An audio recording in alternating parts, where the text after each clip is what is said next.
The National Weather Service in Chanhassen, Minnesota has just activated the warning alarm on 13 weather radio stations across central and southern Minnesota and west central Wisconsin. During dangerous weather situations, these specifically built radios are automatically activated to warn for the hazard.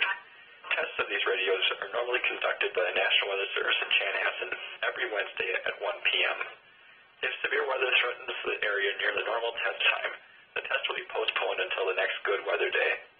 The warning alarm will be activated for selected watches, warnings, and statements affecting central and southern Minnesota and west central Wisconsin. This concludes the test of the warning system. We now return to normal programming.